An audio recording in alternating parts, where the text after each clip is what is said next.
안녕하세요. 반갑습니다. 리얼 미국 주식입니다.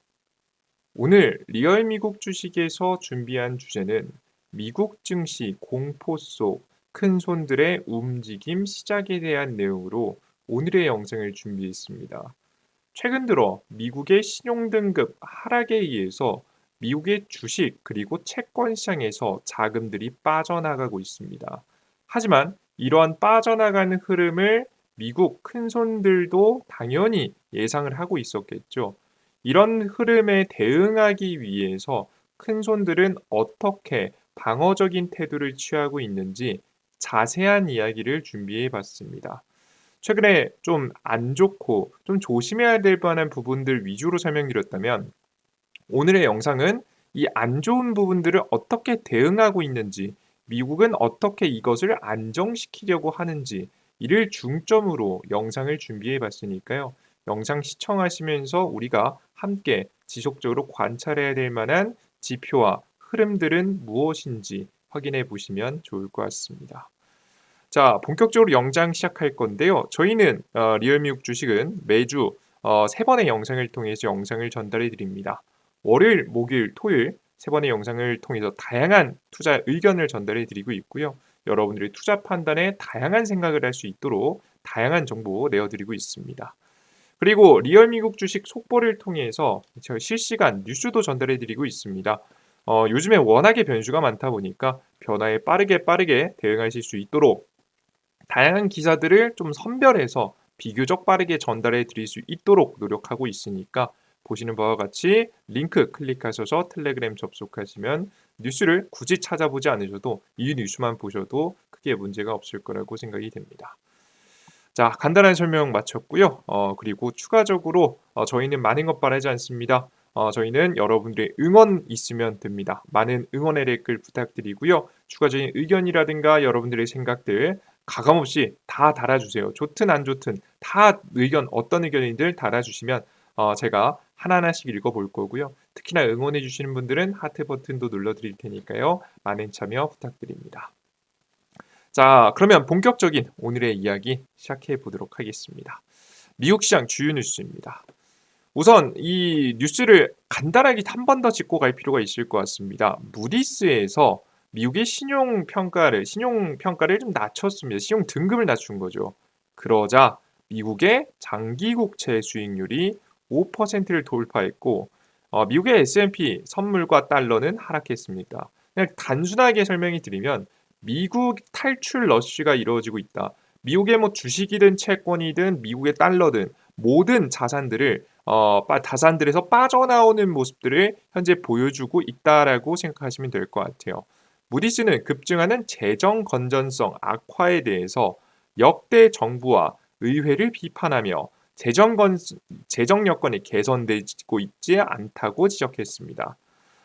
신용등급 하락은 미국의 국채에 대한 투자 신뢰를 흔들고 달러와 미국 자산의 매력을 떨어뜨릴 수 있다는 우려가 제기됐습니다. 이게 핵심이죠. 미국 달러하고 미국 자산의 매력을 떨어뜨렸다. 그래서 주식도 팔고 채권도 팔고 달러도 파는 모양새를 보여줬습니다. 물론 전략 매도는 하지는 않겠죠. 좀 분산시키려는 그림들이 나오고 있는 것 같습니다. 뭐 일부는 엔화로, 일부는 유로화로, 일부는 뭐 다른 곳으로 나눠주려고 하고 있는 듯합니다. 웰스파고와 다른 전략가들은 이번 등급 강등으로 국채 장기 수익률이 1에서 5bp 더 오를 것으로 전망하고 있습니다. 일부 투자자들은 미국의 자산을 분산 필요성을 제기하며 제가 방금 전에 말했죠. 전략 매도가 아닙니다. 다 판다 이런 마인드가 아니에요. 일부 확실한 것이 확실하지 않게 됐으니까 일부 정말 조금 신뢰도가 회복됐으니까 신뢰도가 깨진 만큼 분산 투자의 생각을 한 거죠. 장기적으로는 금리 상승이 재정 부담 그 작년에 적자의 30%가 이자 비용에서 나왔죠, 미국이. 금리가 또 올라갈 분위기 속에서 또 이자 비용이 더 나갈 수 있으니까 더 악재를 가져다 준 거죠. 그러니까 미국의 신뢰도가 떨어져서 미국 채권을 팔수록 금리 상승이 이어지고 금리 상승이 이어지니까 또 이자 비용을 더 많이 내야 되니까 악순환을 반복하고 있다는 얘기예요. 이거 안 막으면 안 될 정도로 심각한 문제입니다. 무디스의 등급 하향에도 불구하고 과거 사례처럼 미국 자산이 반등한 전례가 있어서 시장 충격은 제한적일 수 있다는 분석도 있습니다. 그죠? 뭐 이것만으로 시장에 폭락이 나오진 않겠죠. 이번 사건은요. 뭐 미국의 주식시장하고 채권 시장을 완전 폭락시킬 만한 사건은 아니라고 봅니다. 사람들한테 경각심을 알려줄 만한 사건 정도겠죠. 무디스는 미국 재정 적자가 GDP 대비 6.4%에서 2035년에는 9%까지 확대될 것으로 예측하며 세입 부족과 복지 지출 증가를 원인으로 꼽았습니다. 과도한 사실상 이제 돈은 안 들어오는데 복지 지출, 포퓰리즘이 많이 들어가면서 문제가 생겼다 이런 거죠. 이건 미국만의 문제가 아니라 전 세계적인 문제입니다. 그죠? 그리고 이런 현상들은 항상 과거부터 반복돼 왔던 이슈이기도 합니다. 한국 같은 경우에도 비슷하죠. 중국은 근데 이제 사람들은 포퓰리즘 하는 사람들은 표를 뽑아주고 그런 재밌는 현상이 벌어지고 있습니다. 중국은 미국채 보유를 줄이고 있지만 전반적인 외국인 수요는 유지되고 있으며 시장은 장기 수익률 방향에 주목하고 있습니다. 결국에는 결론은 뭐냐면 미국의 10년물 금리, 30년물 금리가 신고가를 기록하면서 올라갈 만한 분위기가 나오고 있다는 점이 굉장히 불편한 부분입니다. 근데 앞서서도 설명드렸다시피 이건 계속 안 좋은 고리의 연속이거든요. 앞서도 설명드렸지만 이게 미국이 계속 미국 채권 신뢰도가 없어지면서 채권을 팔면 금리가 또 올라가고 금리가 올라가는 데다가 비자 비용을 더 많이 나가니까 또 미국이 신뢰도가 박살나고 그러면서 비용 지출 더 많이 나가고 적자가 더 커질 수 있을 만한 상황이라서 어떻게는 막아야 되는 상황이에요. 자, 근데 이런 상황을 미국 큰손들이 몰랐을까? 미국 정부부터 시작해서 큰손들이 알 수가 없었을까? 아닙니다. 충분히 알 수 있었고 이런 부분을 이미 준비해 오고 있었습니다. 그래서 본격적인 큰손들의 대응을 시작했는데요. 이 악순환의 고리를 끊어내기 위해서 미국 채권 가격이 올라가지 않기 위해 열심히 준비를 하고 실제 대비도 하고 실제 대응을 시작하기도 했습니다. 어떤 대응을 시작했는지 우리가 알아야 우리가 지금 큰 문제가 터질지 안 터질지를 판단해 볼 수 있겠죠. 총 세 가지의 대응을 시작했습니다. 첫 번째는 뭐냐면 미국 연방준비위원회가 미국 국채를 대규모로 이미 매입을 시작했습니다. 이건 연방준비위원회가 나왔다는 것은 굉장히 큰 의미가 있어요.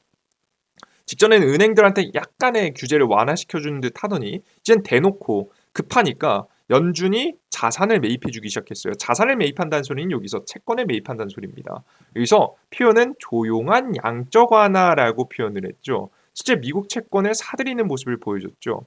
미국 연준이 5월 들어서 3년물, 30년물, 30년물 국채 총 440억 달러를 소마 계정을 통해 매입한 것으로 드러났습니다. 소마 계정이 정확히 뭐냐 간단하게 설명드리면 연준의 금고 혹은 투자 계좌라고 보시면 됩니다. 보통 이게 어떻게 해석하시면 되냐면 미국 국채, 모기지채, 매환 보유액 등 연준이 시장에서 사고 파는 자산을 여기에 이제 담아 놓는 거. 여러분들 이게 계좌라고 보시면 됩니다. 연방준비위원회의 계좌예요, 계좌. 이게 돈도 넣어놓을 수 있겠지만 앞서 말씀드렸던 이런 채권들, 뭐 혹은 주식을 했으면 주식들, 뭐 이런 것들을 자산들, 뭐 특히나 채권이 가장 많죠. 채권이 이제 주라고 보시면 될 것 같은데요. 채권을 이제 가지고 있는 계좌라고 보시면 되겠습니다. 금고다. 근데 이런 것들은 언제 쓰냐면 시장 경제가 위험에 빠졌을 때, 막 코로나 바이러스 터졌거나 혹은 2008년도 금융위기가 터졌을 때 시장에 갑자기 모든 사람들이 기업과 경제가 망할 것 같으니까 채권을 안 사줍니다. 그래서 채권 금융 경색이 나오면서 금융이 멈추게 되는데요. 이런 멈춘 금융을 다시 한번 흐를 수 있도록 이 막혀 있었던 채권들을 단기간 동안 강제적으로 매입해 주는 것을 합니다. 그게 보통 양적 완화라고 표현하군요. 말 그대로 양적 완화란 양으로 그냥 많이 돈을 풀어가지고 승부 보는 거예요. 채권을 매입한다는 소리는 시중에 돈을 뿌려낸다는 소리하고 동일한 소리입니다. 그래서 이런 양적 완화를 보통 뭐를 통해서 이 소마 계정을 통해서 한다. 그래서 이런 소마 계정을 통해서 이번에 채권이 심각해지니까 채권 매입을 시작했다는 거죠. 특히 3년물 204억 달러 매입은 2021년 양적 완화 이후 최대 규모입니다. 코로나 바이러스 때 당시죠. 시장은 이를 사실상 조용한 양적 완화로 보고 있으며 유동성 공급 효과도 있다고 해석합니다. 당연하죠.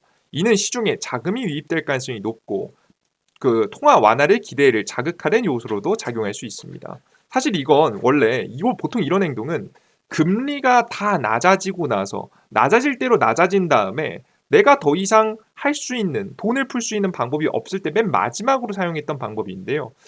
이제 금리의 방향성은 한번 바꾸기 쉽지 않습니다. 너무 어렵습니다. 근데 양적 완화라는 건 필요할 때마다 약간 샀다가 필요 없으면 안 샀다가 할 수 있잖아요. 그죠? 금리의 방향성은 한번 정하면 쉽게 못 바꿉니다. 근데 이런 양적 완화 정책은 잠깐 했다가 중단했다가 할 수 있으니까 지금 이번에 연방준비위원회가 요 카드를 꺼내면서 시장에 어느 정도 안정화를 위해 노력하고 있음을 확인하실 수 있습니다. 보이시죠? 이제 소마 계정 같은 경우가 보시는 바와 같이 어느 정도가 매입이 되는지 공식적으로 발표가 매일매일 발표가 됩니다. 이제 조금 느리게 발표가 되죠. 지금 19일이니까 좀 밀려서 발표가 됐는데요. 이제 소마 계정이 이제 그 좀 현대 사이트 지금 현재 FRED를 통해서도 보실 수 있는데 요건 업데이트가 조금 느리니까 그건 감안하세요. 여태까지 코로나 바이러스 시기 때 돈을 풀었을 때 그 미국 연방준비위원회의 소마 계정에 자산들이 많이 늘어났죠. 채권을 많이 매입했다가 금리도 올리고 시장의 유동성을 다시 빨아들이면서 인플레이션이 문제가 되자 이런 것들을 막기 위해서 다시 줄어들고 있었는데 요 줄어드는 이 소마 계정이 다시 올라갈 수 있는 분위기가 형성이 되고 있는 거죠. 그래서 정말 적극적인 대응에 나서기 시작했다라는 것을 우리 시청자 여러분들께서 아실 필요가 있다라고 설명을 해드립니다. 아시겠죠? 이거는 정말 중요한 일이에요. 대놓고 파월 의장이 무슨 발언을 하지 않았어요. 근데 되돌아보고 차트를 보고 지표를 다 확인해 보니까 소마 계정이 늘어났던 겁니다. 그래서 정말 이제 이 대놓고 발표하지 않고 뒤에서 이제 움직였기 때문에 정말 우리가 흔하게 알 수 있는 사실은 아니에요. 근데 최근 기사화가 되면서 주목을 받고 있습니다.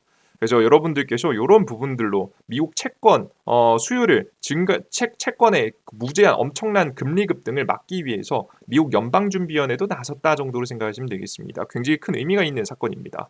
자, 그리고 추가적으로 미국 당국은 은행 자본 규제 완화를 준비하고 있는데요. 이거 다 보시면 매우 좋겠죠. 심플하게 결론만 설명드리면 지금 이제 SLR은 금융위기 이후 이게 2008년도죠. 금융위기 이후 도입된 자본 규제다. 이때 은행들이 너무 방대한 이제 말도 안 되는 채권들을 이제 부동산 채권들을 너무 갖다 팔고 자본에 비해서 너무 큰 자금을 굴려서 나중에 문제가 터졌을 때 책임도 못 질 수 있는 상황이 되니까 너네 책임질 수 있을 만큼만 너네 금융상품 거래해라고 하면서 이 비율을 정해줬습니다.